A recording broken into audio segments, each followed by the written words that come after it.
Hello, and welcome back to Clay's 50 Film Challenge! Yeah!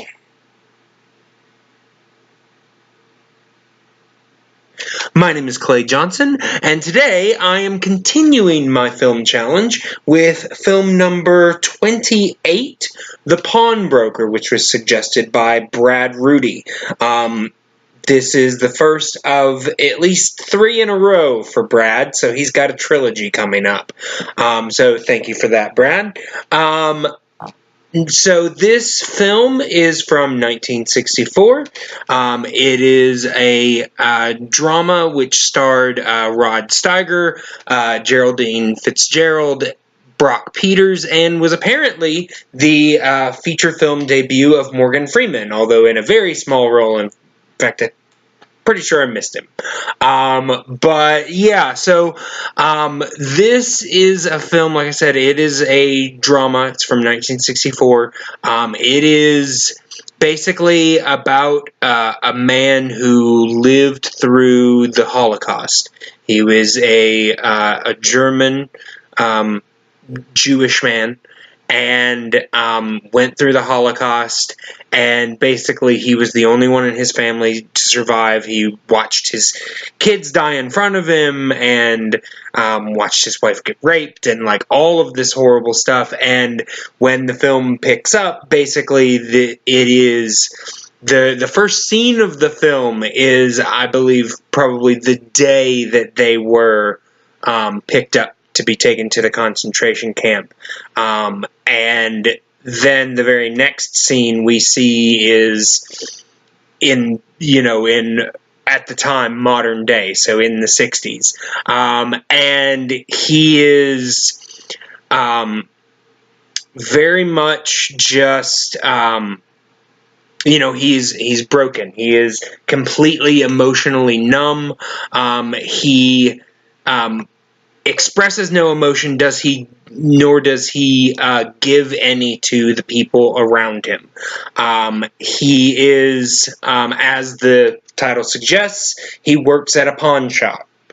His name is Sol Nazerman, and he's played by Rod Steiger. That would be helpful to know. But yeah, so he's the lead, and basically we're kind of seeing the way that he interacts with life. Parts of this really feel like kind of an examination of the need that most people have for connection, and the ways that kind of can be pushed to the point where people can be pushed to the point where that is no longer a desire that they have, yet everyone around them still have that. And so how do we interact with those people? How do those people interact with us? Kind of thing. I mean, like I said, he's the character is very broken, very he doesn't want to have anything to do with people. He's not, what you would consider compassionate. Like I said, he works at a pawn shop. And for anyone that would own the pawn shop, he would be the perfect employee because he doesn't care about anybody's sob stories. He 100% just, goes...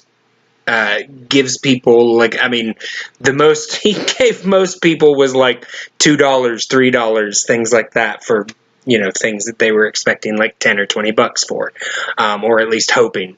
And there are various people that try to connect with him. There's a kid that works with him, Jesus Ortiz, played by Jamie Sanchez, a guy who, from what we can tell in the first parts of the film, was kind of in like a gang or street lifestyle, and now he's trying to turn his life around, but by working at this pawn shop and hoping to open a business of his own, but Mr. Nazerman is giving him the bare minimum the attention that he's wanting. There are also people, Marilyn Birchfield, played by Geraldine Fitzgerald, who basically just tries to reach out to him and be his friend, and is met with varying degrees of different things. While all of his normal everyday life is happening, he is also at this point starting to have flashbacks of things that happened to him in the war, things that he saw or during the Holocaust, actually, and in the concentration camp. And it is starting to kind of break down his numbness, and he's having to try to figure out how to deal with that. I'm not going to explain too much more because, I don't want to give anything away. This is obviously, this is not a hopeful film. It's actually very bleak.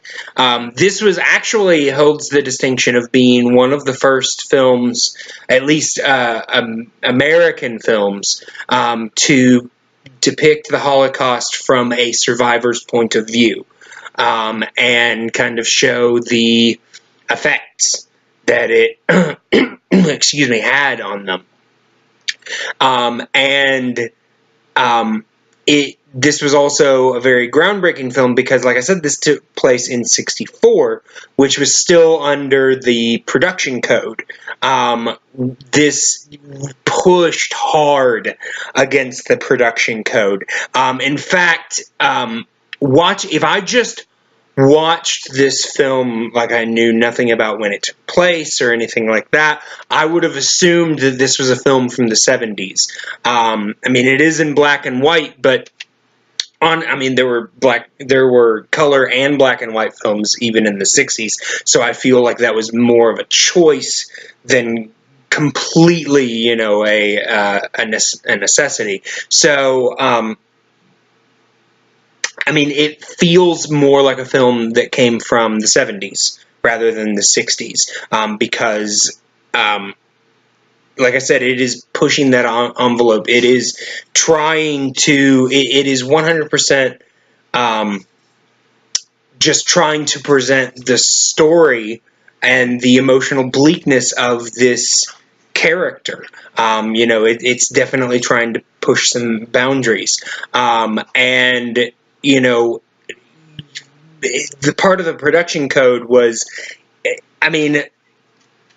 part of it was that things had to turn out all right in the end, that, bad guys had to get their comeuppance and things like that, so they didn't really want to promote a lot of gray areas, and this has a lot of gray areas, so it was really cutting edge for the time.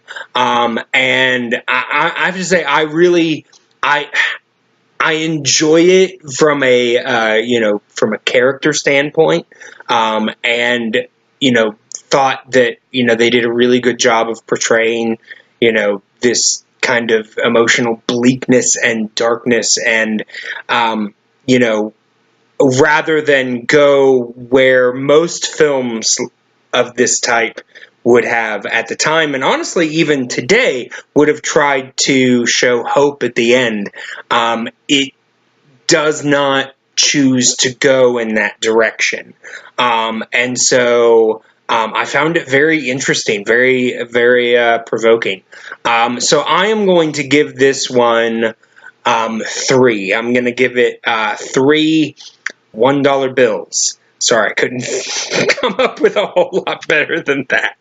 But yeah, I really enjoyed this. If it sounds like the type of film that you would like, I definitely suggest seeking it out. But if you're not looking for something depressing, then probably not. But it is a really good film. Rod Steiger got tons of critical acclaim for this role and deserved it. It's a really good film. But yes, thank you for watching. As always, feel free to leave a comment down below.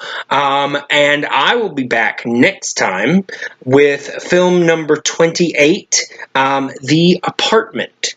That's right. So thank you guys once again for watching, and I will see you next time.